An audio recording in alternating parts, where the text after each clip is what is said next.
Assalamualaikum warahmatullahi wabarakatuh. Selamat pagi Ibu Karunia Gali Permadani selaku dosen pengampu mata kuliah struktur perkembangan hewan.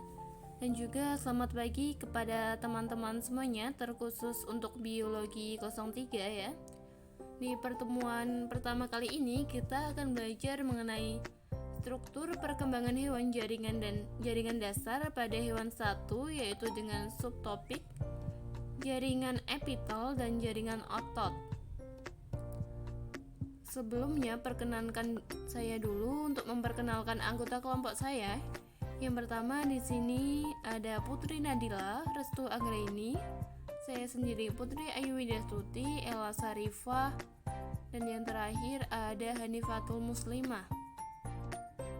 Kemudian yang di sampingnya ini ada subtopik materinya, yaitu yang pertama jaringan epitel pada hewan yang mencakup ada karakteristik, jenis dan macamnya, pembentukan kelenjar dari epitel. Kemudian yang kedua jaringan otot pada hewan, yaitu yang mencakup karakteristik, klasifikasi, dan kemudian yang terakhir ada jenisnya ya.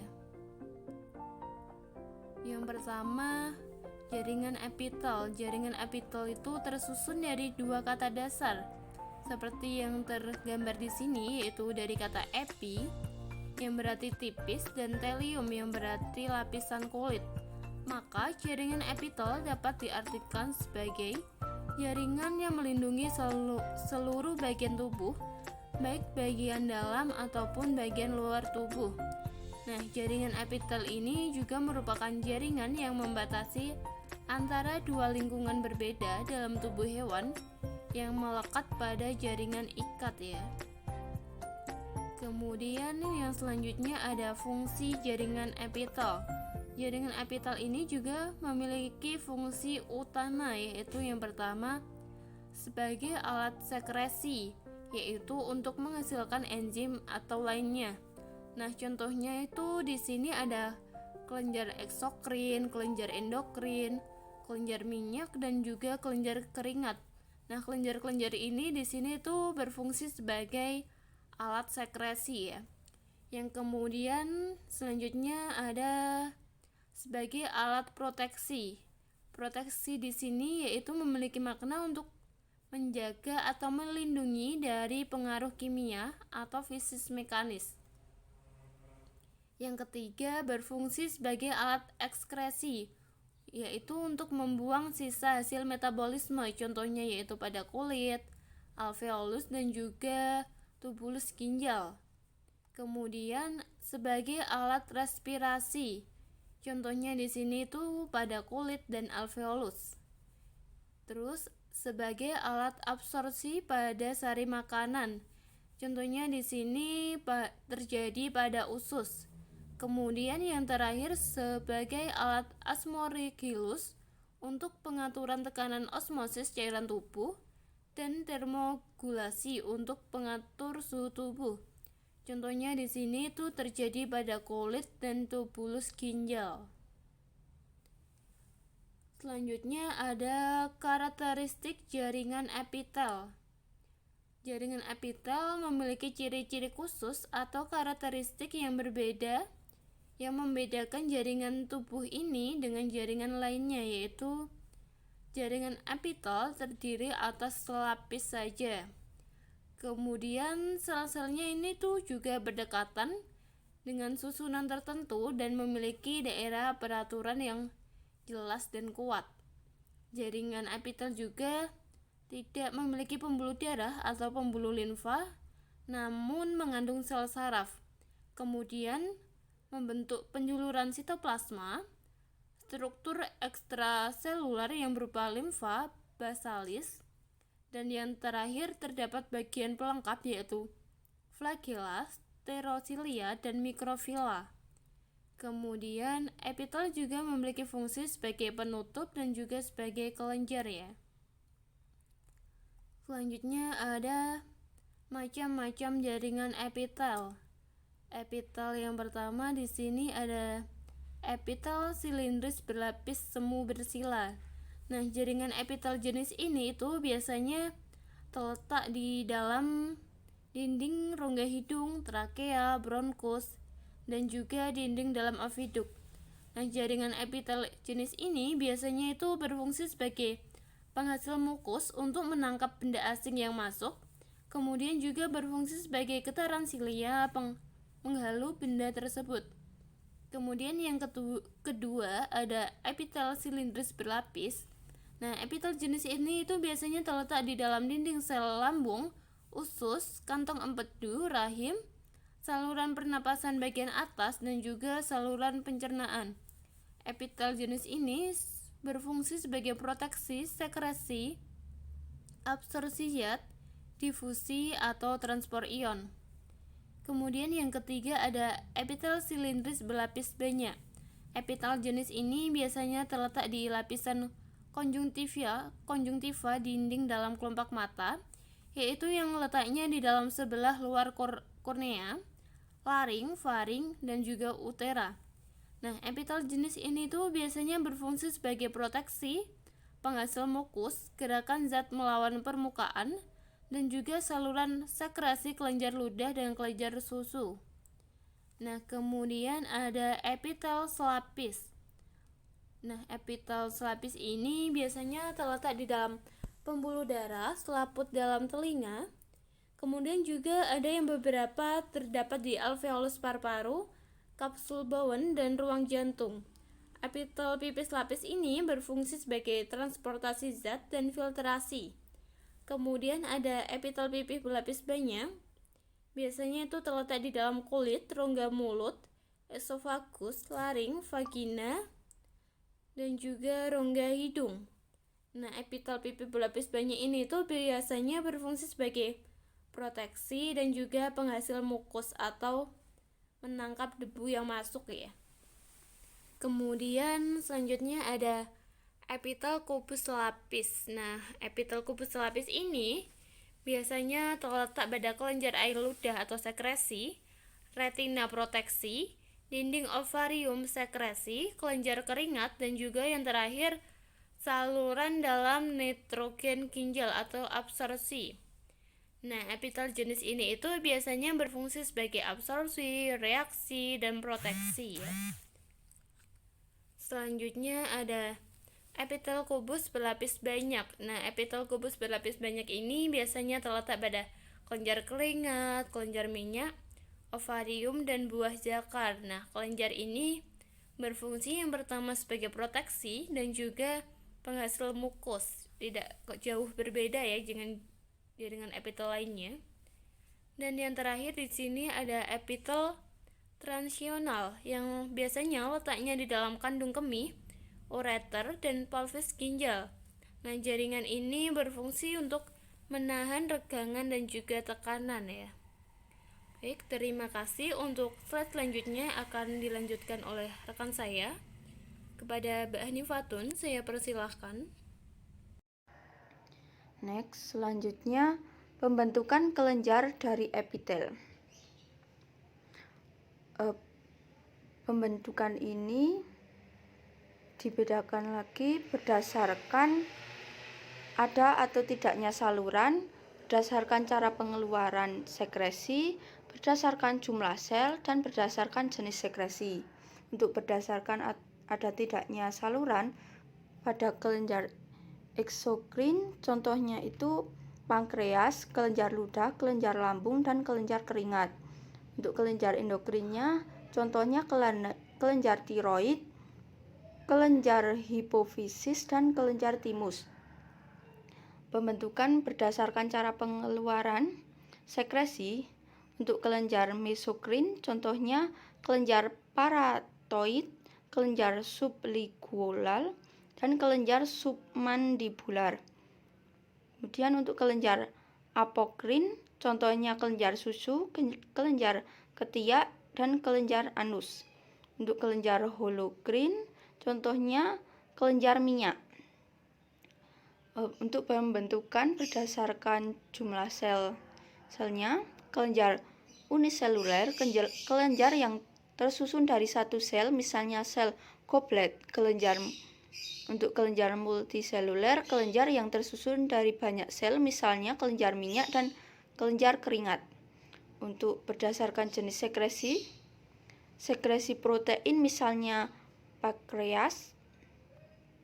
Untuk sekresi protein dan karbohidrat misalnya kelenjar salivarius. Untuk sekresi protein, karbohidrat, dan lemak misalnya kelenjar mamai. Selanjutnya ada jaringan otot. Jaringan otot merupakan jaringan yang di dalamnya berisikan sel-sel otot serta serat-serat otot atau miofibrin yang tersusun dalam berkas-berkas. Otot-otot ini terdiri dari sel yang terspesialisasi untuk berkontraksi dengan mengandung protein, kontraktil, dan dapat berubah ukurannya. Jaringan otot memiliki fungsi yakni membentuk otot dan membantu proses pergerakan rangka manusia serta organ-organ di dalamnya, atau secara sederhana, fungsi dari jaringan otot adalah sebagai alat gerak aktif. Selanjutnya, otot dibagi menjadi macam-macam. Jaringan otot ini terdapat 3, yaitu jaringan otot polos, jaringan otot lurik, dan jaringan otot jantung. Yang pertama ada otot polos. Otot polos ini berfungsi untuk mengatur diameter pembuluh darah yang bekerja tanpa kesadaran kita, yang dipengaruhi oleh sistem saraf tak sadar atau saraf otonom. Ciri-ciri atau karakteristik dari otot polos yaitu bentuk sel gelendong dengan kedua bagian ujungnya runcing dan bagian tengah membran tengah melebar. Selnya berukuran panjang 30-200 μm dan berdiameter 5-10 μm. Inti sel berjumlah 1, berbentuk oval dan terletak di tengah sel. Aktivitas sel lambat, tetapi tidak mudah lelah. Kerja otot polos dipengaruhi oleh sistem saraf otonom, yaitu saraf tak sadar, baik saraf simpatis maupun saraf parasimpatis. Oleh sebab itu, otot polos berfungsi involuter, yaitu bekerja di luar kesadaran dan tidak dapat diperintah. Otot polos memiliki aktin, miosin, dan tropomiosin, tetapi tidak memiliki troponin. Selain itu, otot polos hanya memiliki sedikit mitokondria. Letaknya yaitu pada usus, lambung, dan organ dalam. Selanjutnya ada otot lurik. Otot lurik ini berfungsi untuk menggerakkan rangka serta melindungi rangka dari benturan, di mana otot lurik adalah otot yang bekerja di bawah kesadaran atau voluter. Ciri-cirinya atau karakteristiknya yaitu berbentuk sel silindris, panjang dan pada bagian ujungnya meruncing, serta gerak membulat serta agak membulat pada bagian yang berbatasan dengan tendon. Jaringan otot lurik tidak bercabang-cabang. Selnya berukuran panjang 1-40 mm dan berdiameter 10-100 μm. Memiliki banyak inti sel dengan bentuk silindris dan terletak di bagian pinggir.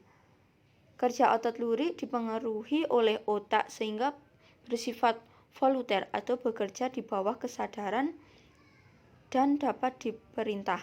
Otot lurik melekat pada rangka dengan perantara tendon. Selain itu, otot lurik juga terdapat pada lidah dan bibir. Pada rangka atau menggerakkan rangka, yaitu kontraksi dan reaksi otot yang menempel pada rangka dapat menggerakkan rangka. Selanjutnya, mempertahankan postur dan posisi tubuh, misalnya mempertahankan postur dan posisi kepala saat sedang membaca buku dan berjalan dengan posisi tegak. Menyokong jaringan lunak, misalnya dinding abdominal atau rongga perut dan rongga pelvis atau daerah panggul, yang berfungsi menopang organ visceral, yaitu organ dalam, tersusun atas otot rangka. Selanjutnya, mempertahankan Temperatur tubuh. Kontraksi otot rangka memerlukan energi dan menghasilkan panas untuk mempertahankan suhu normal bagi tubuh. Memiliki banyak mitokondria berukuran besar dengan banyak sekat di dalamnya. Mitokondria terletak memanjang berderet-deret di sepanjang serabut, di bawah sarkolema dan di antara miobril. Selanjutnya ada otot jantung.